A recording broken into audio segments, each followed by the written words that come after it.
好，欢迎您回到新闻大白话的节目现场，我是钱子，介绍这1个小时的来宾。首先是国际政治专家赖瑞乾老师，主持人好，观众朋友大家好。另外是前立委李胜峰老师，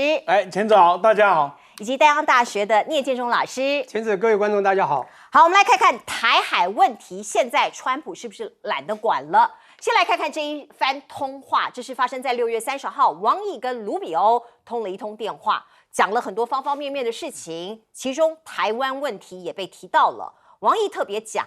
他说台湾问题牵一发动全身，外界解读有可能他在做严重的警告，警告什么呢？台海会有危机吗？从西方的角度看来他们的学者有讲，真正的危机可能不是大家以为的2027明年，而是后年2028。这位学者叫做白兰斯他是约翰霍普金斯大学的教授他是这样讲啦，他说习近平有一番的谋划有一番的策略，他是希望削弱我们台湾的士气动摇对美国支持的信心然后让这个社会越来越脆弱，然后被迫统一，而且越快越好这是一派美国学者的说法。可是我们回过头来看看川普，我刚刚讲了，川普一向是颐指气使，在第一个任期的时候，我们就看到这样的报道，把台湾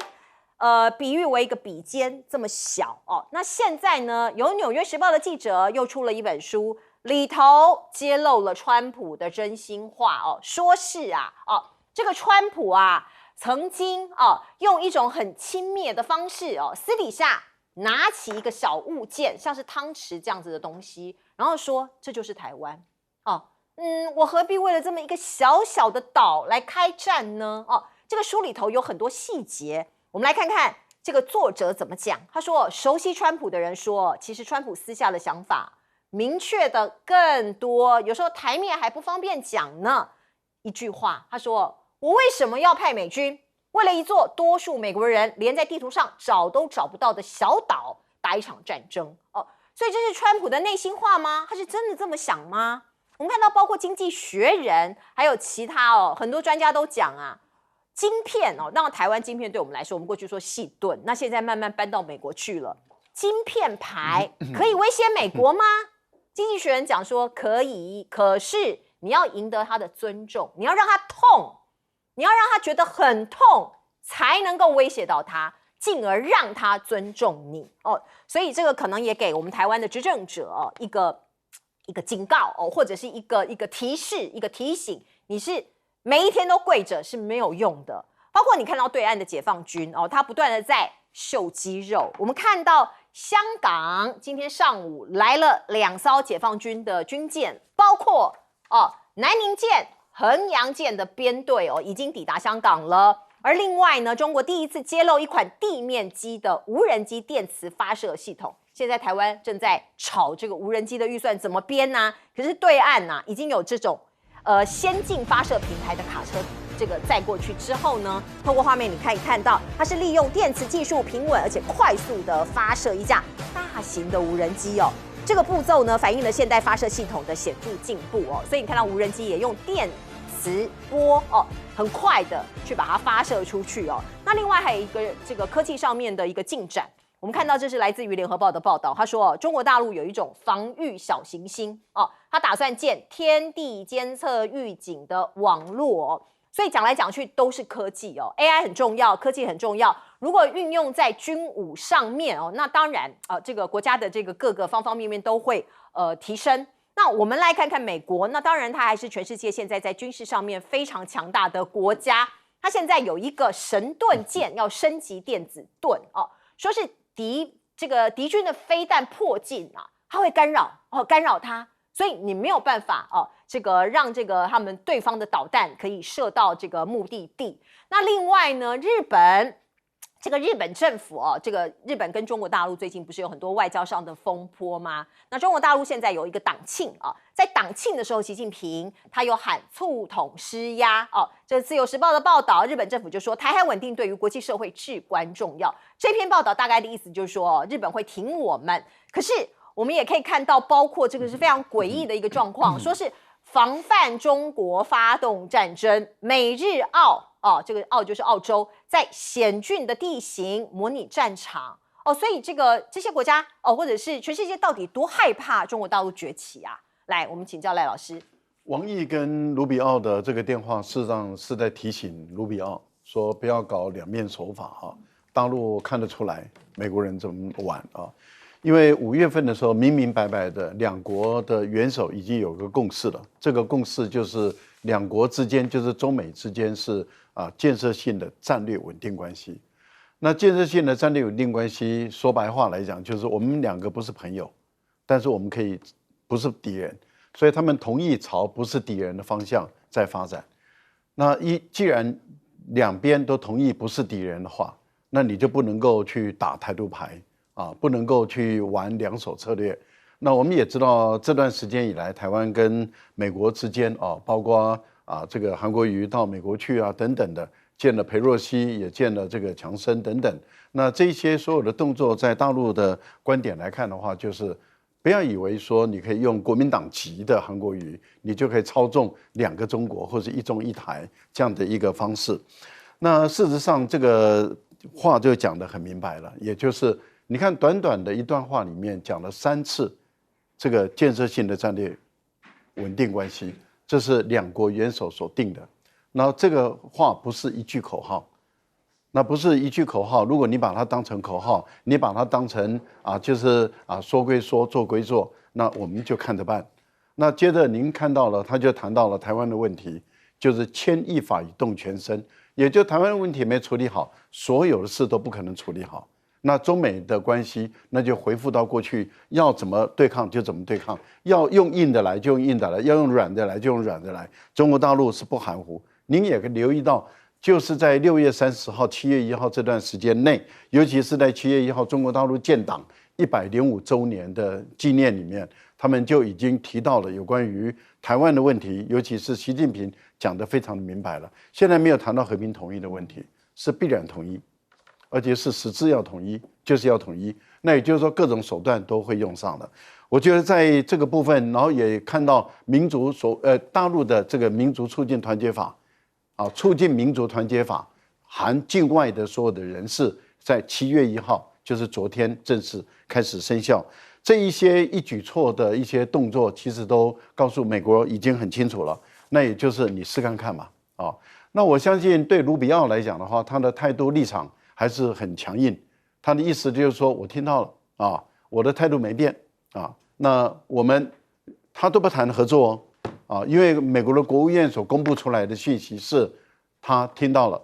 他的态度没变，然后他还是要用沟通来取代管控风险。但是问题就在于，这是卢比奥的想法，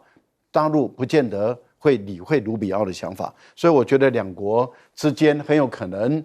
又开始产生性质上的变化。那当然要看后面的情况而变，也就是7月、8月就是一个关键了。7月、8月，如果中美的关系一直朝这个方向推下去的话，那9月份2国元首的见面很有可能就往下荡了就往下降了。这个是中美关系又紧张起来，也都不能排除。那美国的学者讲这句话是没有道理的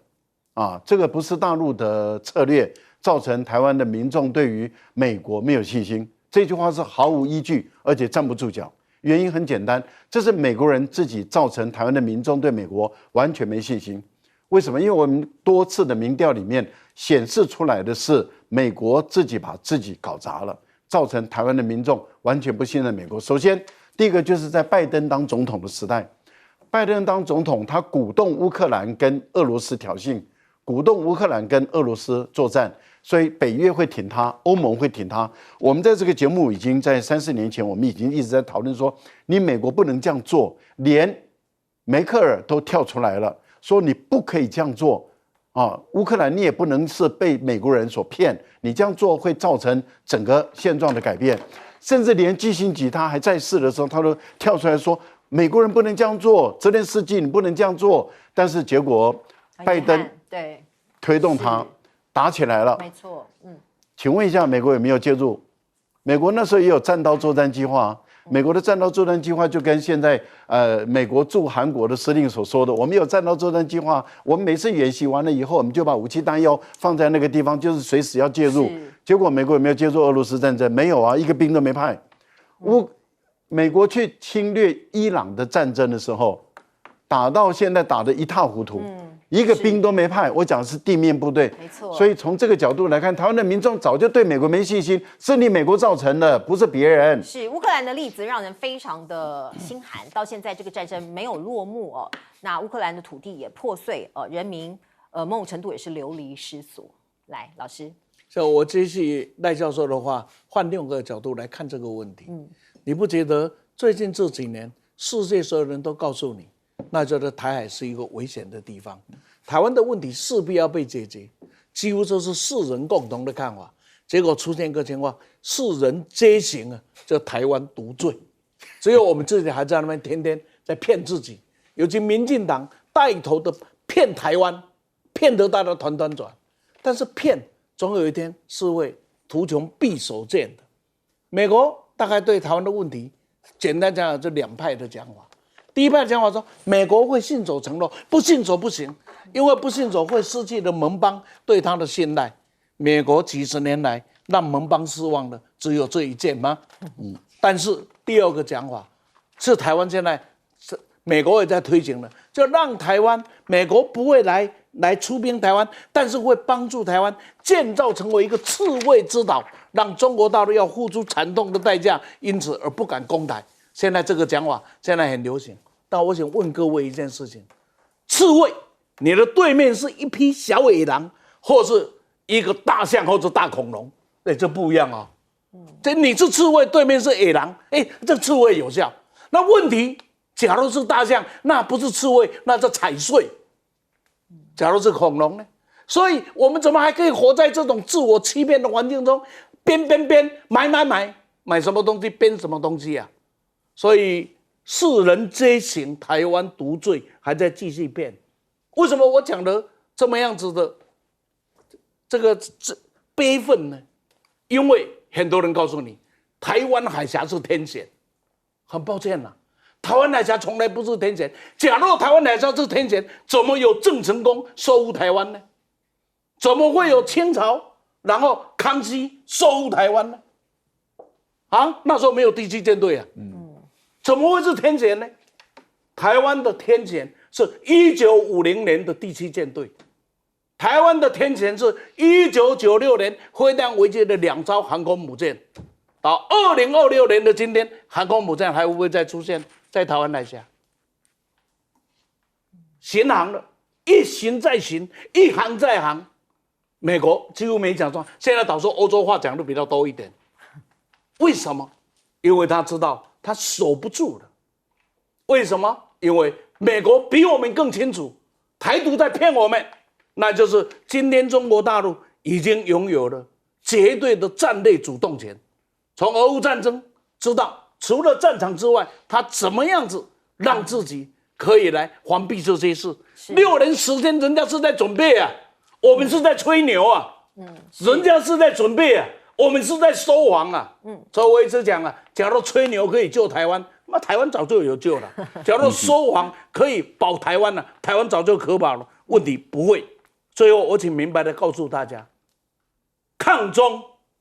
12年了。抗中12年的结果保得了台了吗？抗中12年结果是兵凶战危。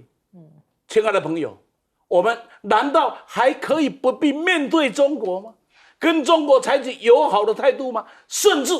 我们可能必须要面对统一，讨论统一，不能逃避的。我常常鼓励台湾应该来一场真真正正的统独大辩论了，大家开始可以讲清楚了。是我们看到这个卢比欧跟王毅的这通电话，可能蕴藏非常多的讯息在里面。有学者分析这个是王毅在警告卢比欧，警告什么事情呢？来请教老师。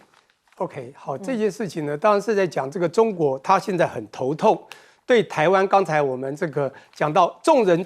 皆醒，台湾独醉。不过我还是要强调，是台湾的部分执政当局者独醉。并不是整个台湾人，你看一下，连这种馆长过去他可能行为意识也是走这一项的，他现在去了大陆都知道真正的现实是什么。可是我们知道我们的对岸，他非常的想要做民族统一的大业，但重点是因为您刚才讲的执政者独罪造成他现在很头痛，所以他做的步骤必须要改变，也就是王毅为什么跟卢比欧会谈这些话的原因。据我所知，过去呢，中国对台湾呢大概有4个步骤啊，做他所谓的未来所谓解放台湾的想法。当然，我们所知道第3个百年梦是2027年，就是解放军建军1927年的100年之后要解放台湾。可是你知道吗？4个步骤，第一个他希望和平统一，第二个他希望做民主的认知，就打认知战，就是讯息战哈。第3个呢是讲围岛的威吓，第4个呢就是说不好听，就是直攻啦，就是我们讲攻占直击。当然，第一个和平统一目前就是这种独罪啊，我们这样独罪造成台湾和平统一立刻实行不太可能。第4个呢，战争直击也不太应该，也就是我觉得我们的对岸呢，他们知道虽然他们军事强大了，他们要拿下台湾应该不是困难的事，但是他们觉得这不该做的事，所以也否决这个方案。当然，第3个围岛，该围的也围了，那让人心恐慌，对他们也不好。因此，第2个就叫做认知战。当打了非常多民族伟大复兴的想法，也希望台湾人知道我们是中华民族的一份子，应该民族伟大复兴。重点来了，你必须要打好认知战。因此，第4个不能走民族，这个所谓的解放军解放台湾，然后100年梦要直击台湾不开，所以打认知战。因此呢，我觉得王毅呢，当然这时候呢，告诉了美方，告诉卢比欧说，一定要了解这个一个很大的这个核心就是台海问题，台湾的问题。台湾当然不，美国在替台湾撑腰，一定要注意到，我们这随时就会触动到我们所谓的中国大陆在民族统一的一个核心的关键的一个感觉。所以呢，当然现在我们所看到的对岸可能原定就算是2027，假设有解放台湾的想法好了，他现在可能要走的方式是往后推延，尽量用认知战。那当然最后一部分我要讲的，美国怎么看台湾呢？说实在的，美国也是反对台独的啦。在去年的5月，其实习近平也特别强调他要维持他一定的稳定，那么美国呢才能继续支持台湾。因为说不好听，他给台湾军购，他是希望维持统一，否则的话，把美国拉进来的话，美国一战下去，美国是战不赢的，所以美国会非常怕。所以呢，刚才前次讲到，在第1版的时候，他的第1期的时候讲到了所谓的比肩理论，他现在讲了一个汤匙，说汤匙理论，其实川普是绝对是我们讲好的非常轻描台湾的，他只有用利益交换台湾，用金钱交换台湾，要用钱来拿台湾的钱，以及用利益的收割，还有所谓的半导体基于台湾的高度基于台湾的半导体之外，大概其他没有太多的想法，就是稳定，然后售出军购而已。他希望安定，但是我在想，那刚才问的问题非常清楚，就是王毅对上卢比欧，当然背后当然有我跟你讲，中国对岸大战略要告诉对岸美国说。台湾当然就是我们讲过去他们讲的内政，美国不该干涉太多。是，不过我们看看最近呢，天气非常热，台北今天的体感温度直逼40度，欧洲、美国也一样热翻天了。我们来看看这个像是卫星图一样的东西，它叫做热穹顶。这个礼拜啊，在美国世界杯好多球员、好多球迷都感受到像这样40度的高温，跟我们台湾一样甚至还更热。包括创纪录在欧洲那个热浪啊，那个热穹顶实在是受不了，也在这个礼拜跑到美国中部跟东部地区。所以我刚刚讲的这个世界杯FIFA这些球迷啦、球员啦，都会面临到体感温度超过40度的高温。而另外我们看看这个画面这个是来自于美国西部山火，现在森林大火加剧了每一年都有森林大火，可是今年真的很惨，因为高温的关系又这个干燥多风所以你看到纽约7月1号到4号面临破纪录的高温，体感温度我刚刚讲超过40度，42.8度那如果你没有空调怎么活啊？我们先来看看这一幕。中国大陆一样也面临高温的挑战，可是因为科技可以带来一些凉爽，地点在山西你看到这是中国大陆外交部发言人毛宁他的 Twitter， 它上面这个就有一个画面这个透过导播给我们看的画面这是空拍的这个一个图片图案，这个影片。高楼上面你看到就雾气，哇，这个是人造的一个雾气那他说这个是一种冷却系统，叫做屋顶雨，从屋顶洒下来在几分钟之内表面的温度就可以降5到8度哦，这个很厉害啊！这个你至少你有一点凉爽感啊，所以就像一个人造的一个像是雾气哦，就这样从天而降，整个区域、整栋楼哦，所有的民众都会感受到一阵清凉。所以你看到像这样的一个画面哦，透过现在的 social media 在全世界传播的时候，我刚刚讲欧洲这些人，他就会觉得相对剥夺感哦，包括有网友，他就是在法国。他说，当法国人因为公共场所，因为大家知道没有空调，像欧洲有很多地方，因为建筑的关系、法规的关系，根本没有办法有这个冷气，在酷热中煎熬的时候，他就讲中国这个山西运城的一个住宅区，屋顶上安装人工降雨系统，把环境可以温度立马降低5到10度，所以这个欧洲人说，我们现在已经变成第三世界了哦，所以我们可以看到像这样的对比哦，相对剥夺感就出来了。我们刚刚一直提到王毅跟卢比欧的通话哦，这很重要。那这个里头有提到改善中美关系需要具体行动哦，建立建设性的战略稳定关系不是一句口号，是要具体行动哦，要相向而行和持续努力。所以这中间有很多的一个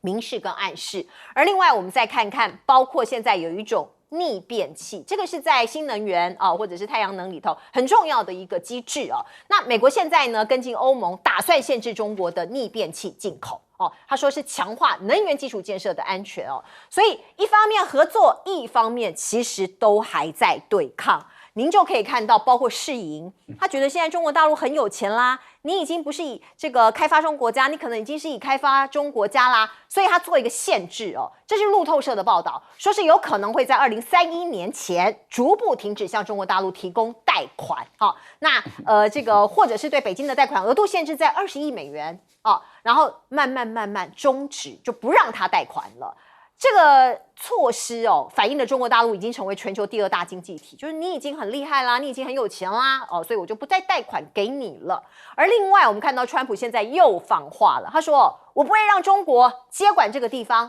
哪个地方呢？巴拿马运河。”他认为现在中国是不是有企图或试图要接管巴拿马运河？我是不知道这个讯息，可是川普点名了他就说中国，你把你的手放开不要来接管这个地方，我们不允许这个事情发生。而另外，美墨加大家知道，川普在1.0的时候有签了一个协定在贸易上面，那10年终止倒数，现在看起来川普已经没有要续签了所以呢，北美供应链这件事情就会发生了变数。那为什么会拒绝签呢？一般认为那是因为加拿大想跟中国做生意，所以美国人不高兴，包括格里尔，他是贸易代表嘛，他就说对我们华府不会同意用现在的形式延续美墨加协议。来，请教赖老师。我觉得一个国家一个有能力的、负责任的国家，有效治理的国家，他应该要去面对一个问题。面对问题以后，并不是就埋怨或者是推卸责任，应该要去解决问题，这才是一个有效能的国家或者有效能的政府所应该做的事。欧洲它现在面对高温，这个高温我们都知道，你要从本来治的话，那就世界3大经济体，就是美国、中国跟欧盟这么3大的经济体都同时想方设法的来达到这个标准，让地球降温2度。我们已经是老生常谈了，但是美国的川普的态度是认为说，他说这是谎言，根本没有那个地球没有生病，也没有气候变迁，但实实在在大家告诉你说真的变了，我们自己都感受到真的变了，但是川普就一口咬定没有。那你现在你就不可能解决美国的问题因为能不能解决是在美国人手中。可是你欧洲的国家，你自己要解决问题因为你要面对去年巴黎已经开始热了，前年也热了。但换言之，也就是说1年比1年热，这是第一个。第二个，热的时间1年比1年长，那你该怎么办？你就是要修改法规，也就是欧盟的法规要修改，因为它是欧盟的法规，它不只是法国的法规，它是整个欧盟。那你要不要装冷气？你要不要同意打孔？因为他们的规定是建筑物不能打孔。是。好，那不能打孔，那怎么办呢？所以中国大陆的美的它的这个家电的，它就帮你欧洲人就解决问题了嘛。它就设计出移动式的分离式的冷气，那就帮你解决问题了。那我的意思是说，大陆的民间的企业可以帮你解决问题，那你政府为什么不帮你自己的人民解决问题？你要不就是修改法规，要不就是推动欧盟在思考重新的问题。另外一方面，您刚刚看到的就是中国大陆的他们会发展出洒水方法，而很早就证明洒水是有效的。可是你如果一旦不能装冷气，你的国家规定不能装冷气，那为什么洒水系统不行？我们也看到无人机也都可以洒水啊，那你为什么不用大型的无人机也来这个地方来进行洒水？也就是说，把你的整个街道，巴黎的街道都，或者是你比较高温的地方都来做洒水。你政府要解决问题，而不是在那边说要忍耐啊，你这个不能装冷气啊，你装冷气能够解决森林大火不会发生吗？装冷气跟森林大火不见得有一样的关系啊。美国装冷气有森林大火，那希腊没有装冷气一样有森林大火啊。所以我觉得这个部分里面就在那边把它全部都兜在一起，这个都解决不了问题。但是现在的情况是温度越来越高，因为我的2个孩子在那边真的是苦不堪言，他们也都有在说，然后也没冷气，没有冷气，因为他们它冬天长，它的有冷短，它的有冷气的比你想象中还要对，真的的普及率还要低，他们大概2成多而已。那只有那种新式的办公大楼、新式的政府大楼，它本身是采用恒温式的有，但是一般的家庭、一般的住家都没有冷气，而且它的建筑的方式是防寒而不是防热。那这样的情形下，你想想看，建筑的结构是防寒，不是防热，而现在温度高了，那该怎么解决？要解决嘛，而不是在那边只是说我没办法，然后呢就这样让老百姓，因为死亡的人数一直在升高，对，而且我们目前来说，这2天温度有略微下降，可是已经预报了下个礼拜又在上升，所以大家都在忐忑不安嘛，因为医院也出问题了啊，然后很多老人家在家里也出问题。对，我说还好啊，这个大陆这边走“一带一路”，紧急的把冷气这些家电、风扇都已经送过去了。我还记得我们在这个节目中有介绍过这个那个风扇，个人风扇。对，你想那个东西在大陆，那个大陆现在在法国会有多好卖啊？对，就是有那种手持的，那个稍微可以应个急，挂在这里，稍微可以应个急。对，老师是这样子啊，这个还提供信息给大家参考。是欧盟啊，总共有12层楼。那12层楼，有3000个员工在里面上班。那8到12层楼呢，是欧盟的委员跟洪德莱恩的办公室。那现在下令啊，1到7层楼，这个2000多人的办公室是不可以开冷气的。可是呢，8到12层楼是冷气照开的。所以呢，西方就讲，难道我们又回到封建时代了吗？这个呢，本来这种问题不是问题，但是显然这几年的基础建设上啊，这差太多了。各位，你知道为什么台湾买车现在开始慢慢有人不要天窗了？天窗那是北欧跟欧洲的车子，因为它大部分它开天窗是解决冷气的问题，它不需要冷气，它要的是暖气。我们台湾买的有天窗的车啊，你会发现买的这个配备很少用，因为这种天气你开个天窗，你试试看。OK， 所以这个呢是，然后再来看卢比奥跟王毅的谈话里，事实上讲得很明白。简单的讲起来，就是我们已经建立了 G2 这个建设性稳定关系的框架了。这个框架里面不只是那几个字和平啊为主啊，然后呢斗争啊竞争可控啊，这个分歧啊竞争有度，分歧可控，然后呢和平可期。除了这个之外，最重要的就是两岸呢是中美之间问题中的问题。举个例子，我说我在那个地方绝对不准让中国大陆站，我就很认真去翻哪个地方。那是巴拿马运河，在中国大陆上那是可以讨论的。那个地方他绝对不敢讲到台湾，那是讲台湾，那就不一样了。这个就是中国大陆不一样的态度。那到底要求卢比奥的是什么？具体的讲起来，就是不要再念经对我交代啊，请落实行动，由我来。为什么？因为过去只要中美高层会谈，美国总统像念经一样的念给你听，我们信走一中政策，我们不支持台独，我们什么？这念完以后啊，大家开始。现在中国大陆说那就别练了，经就别练了，行动落实。落实是什么？很简单，落实3个公报，尤其台湾特别要注意的，那就是817公报。我们还有一个附带，我们很满意的，叫做6项保证。显然这6项保证现在是已经出问题了，已经出问题。所以当时啊，这个习近平跟川普在庆州会谈的时候，我就讲，我说那个经过啊，大概是花了钱不会给货了。今天果然是花了钱不会，至少我可以告诉你，到11月 APEC 以前都不会给货了。那这个就是我们的宿命嘛。所以大家必须要明白一件事情，真的靠美国，美国会绕跑啊。这个靠不住，还是只有靠自己最好。靠自己的什么？不是靠自己民进党的吹牛，靠我们必须面对现实，展开两岸的和平谈判啊。不走这一条路啊，那你看，当一中不断的被落实，当两岸同时一中不断的被法律化的框架框住的时候，他的海警船就到了东岸来了。又怎么样？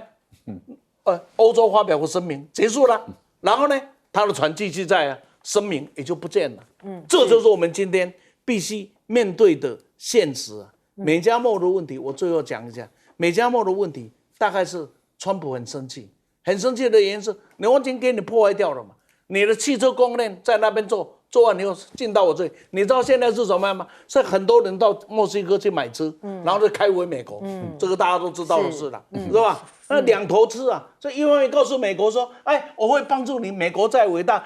会帮助你这个什么这个工业化啊。可是呢，一方面又到中国投资，或者希望中国来投资，这个他气死了。最重要的是那个跨境的小额，美国现在有控制嘛？那现在呢不一样了。现在是到了墨西哥，到了加拿大，再进美国。是。来，聂老师。好，我先对热浪不停这样表达一下我自己的感触。欧洲真的很可怜啊，他们这些国家过去都还蛮强盛的，也非常有以前的所谓的历史遗迹。但是呢，现在他们的不管从工业化，从它的整个这个国际的形象都越来越弱，所以他们现在连科技、连这个经济都有这个止足不前的这种态势。当然。这个除了这个国际的形势在变化之外，我们的气候也变化太快啊！到底是不是地球软化？我们看看啊，去年初啊，2025年2月、3月，我才去纽约，冷得要死，叫酷冷啊。那现在呢，你知道，才隔1年半呢，当然就夏天到，就我们讲说什么叫热爆啊？那这么的热，好，那刚才也这前两位讲得非常清楚，我们在美国生活，纽约啦，生活10年，那个也有很热的时候，大概就7月底8月初，大概就是1-2个礼拜是热到40度。可是你知道1-2个礼拜过了就没了，所以谁要装冷气嘛？装冷气干什么？没有用啊。也就是说，你就为的是热2个礼拜嘛，热2个礼拜去度个假就好了，或者到外面走一走就好。但重点是，就是因为这种关系，有很多的地方它根本没有想到纬度稍高，没有想到需要装冷气，所以造成这种现象。当然，这个到底是这个地球软化的原因，还是这些国家都没有认识到，可以 foresight 到他们应该要这个面临到这个生活这个所有的生活应该有一些防范。我觉得大家可能要提早注意，这是当这一种心灵的一种感受。第二个我想讲就是讲到刚才一样，叫做美国墨西哥、加拿大的这个3边的协议。这个协议其实早期他们定得非常好，从1994年开始叫做 NAFTA 那个是叫做北美自贸协定、自由贸易协定。这个协定当然是这个3个国家有共同之利益、共同发展，当然就有互补的趋势，非常好。但是到了2019年签署，2020年开始。改变以后就变成了他们当然改了一些这个里面的这个 content， 然后呢做了所谓的这个美墨加是墨西哥在前面，因为是 MC 嘛的这个一个协议。好，那这个协议重点来了，就是他在协议的时候，当然完全是照着美国在主导，但重点是最近，当然从去年川普打贸易战开始，我们讲关税战开始，其实这个打关税战之前也有贸易战，在这个整个情况，你看国际间一定会 relocate， 就会重新组装或者是它重新设厂，包括你打到了一些生产的国家，它可能就到墨西哥去设厂，从墨西哥进口进去，就像刚才我们申峰讲的非常清楚，就是因为墨西哥这样子惹毛了这个川普，但是还有一个重点就是加拿大也一样啊，加拿大嘴巴说哎呀我们跟美国一家人，那协助这个美国工业化，结果没有想到你还去拉拢中国投资啊，你看那卡尼做这样多少，他其实最不爽是加拿大，所以他就马上不签。而且你知道，在2020年签，他当时是有效期是16年到2036年，现在才6年了。他是因为6年可以一审，就今年7月1号他可以拒绝大家都不认为你该拒绝，他就把你拒绝了，才可以维持6年。他们原来到2030年还在延迟6年到2042年的，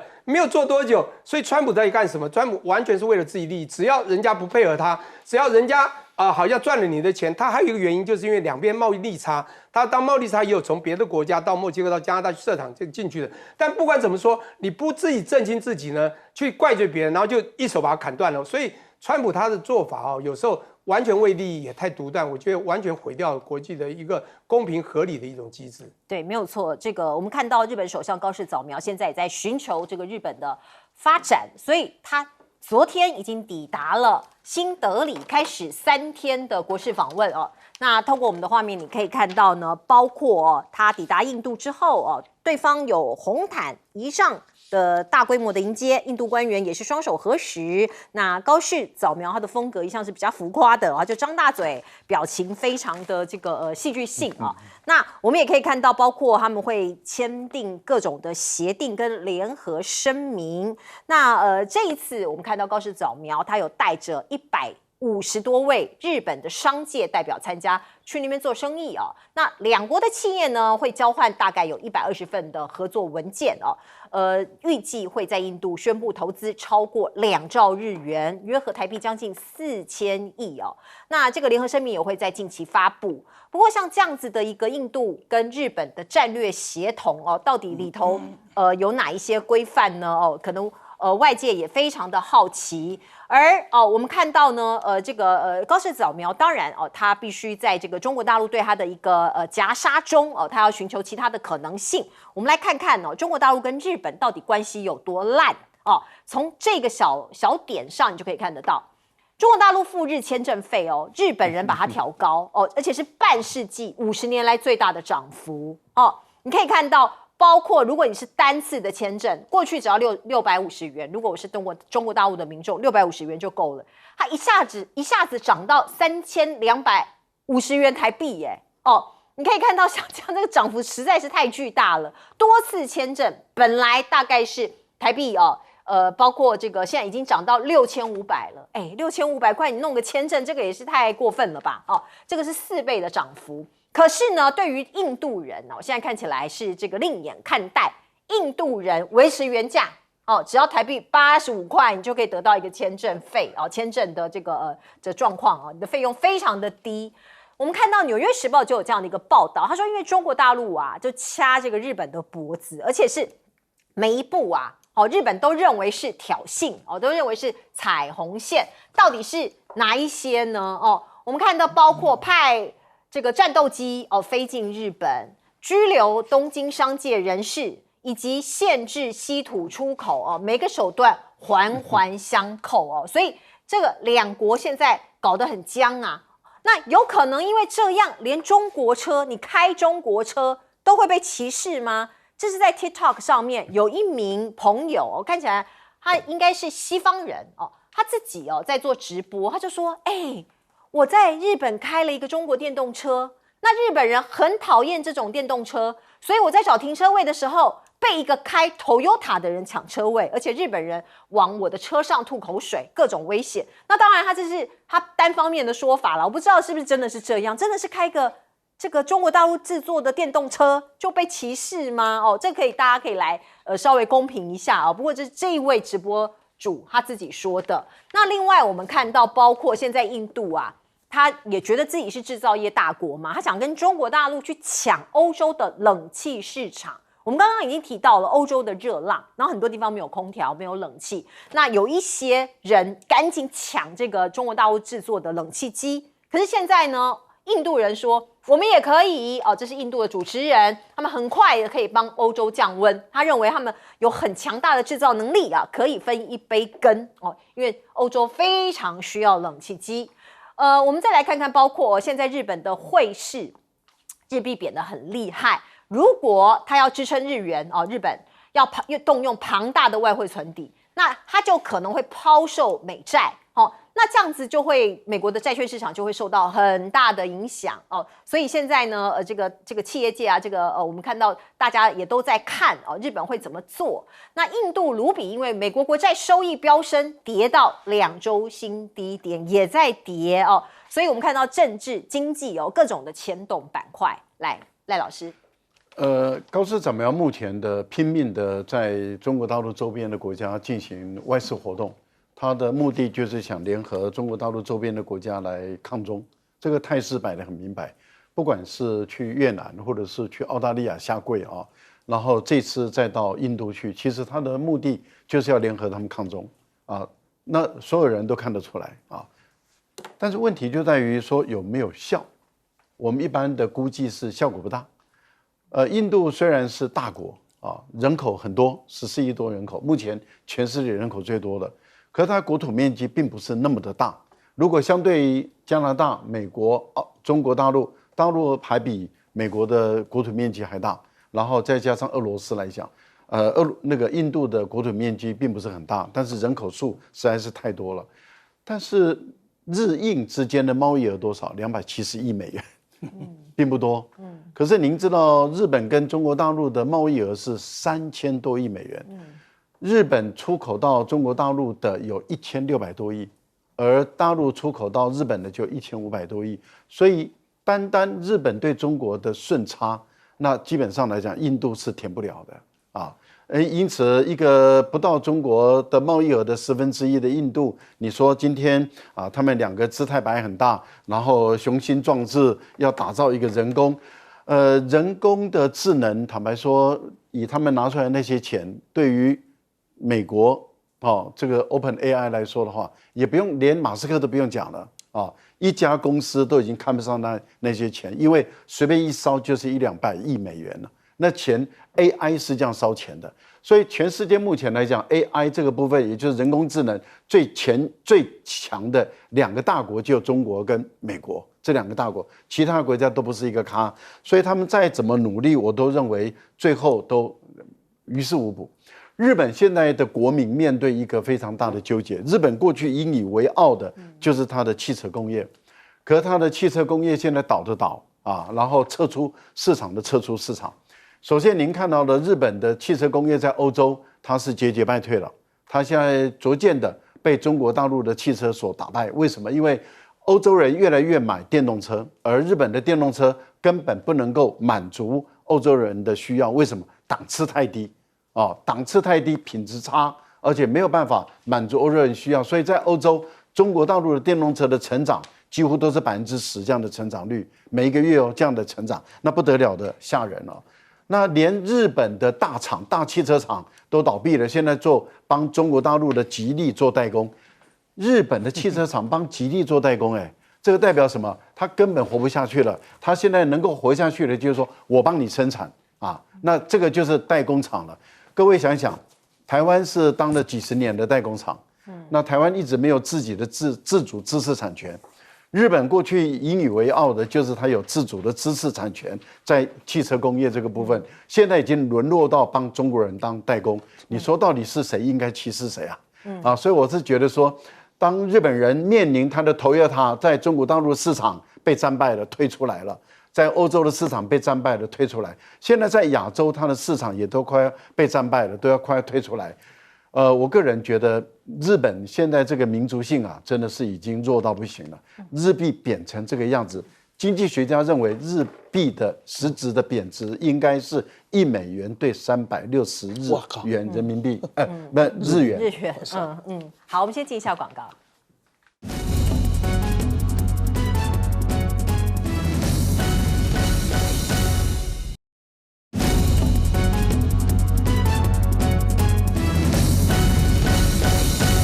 好，请问李胜峰老师怎么看日本现在跟印度的交往？世界上有2个领袖在跟人家见面的时候，动作是很夸张的。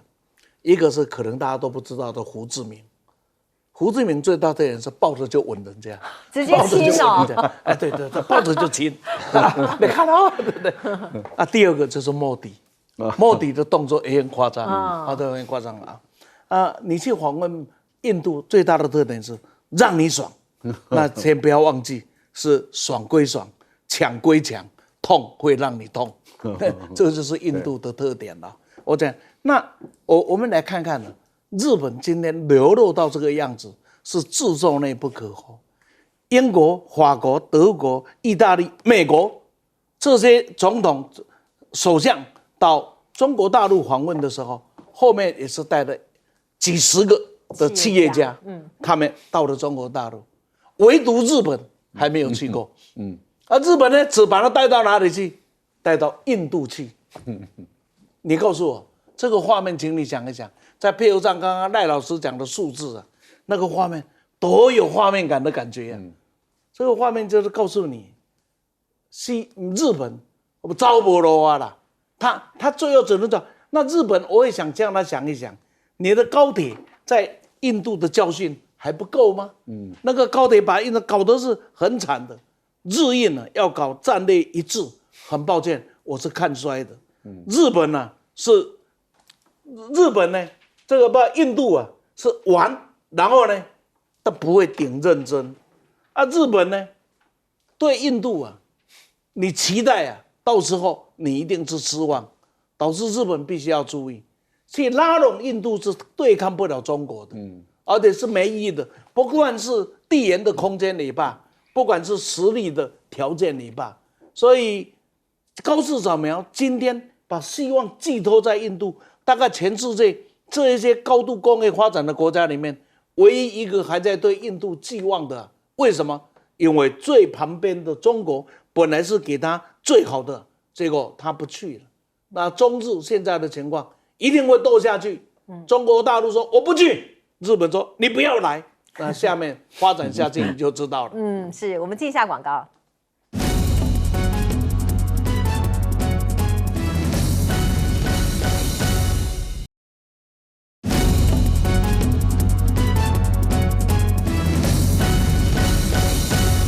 好，日本为什么要找印度？要联合抗中吗？来，请教老师。OK， 刚才师傅有讲到这个，之前从去年底到今年年初啊，分别的法国、英国啊、加拿大、德国，甚至西班牙一一的拜访中国，而且访中呢，当他们会考虑他们未来的经济发展，带的都是商界大佬，也都是人数众多。那当然这次看到日本也带了为数众多150人的商业大佬也要去，结果当然不是去中国，去了印度。没办法，中日的关系就是这么的不和啊。那这时候他去印度，到底去印度所谓为何？当然很清楚知道，他必须在他现在已经士气越来越低落之下，而且美国又不太，有时候常常不帮他撑腰之下，他必须另找出路。他找到他有该有的靠山，印度当然他也不可能靠。可他知道他现在稀土被完全的牵制，他必须跟印度去签3号的一些所谓的稀土的协议，这是他要的。可是我必须声明一下，印度会怎么看他？印度并没有那么喜欢日本。据我所知，我在美国有很多的印度好朋友，他除了一些经济的小额刚刚贸易需求之外，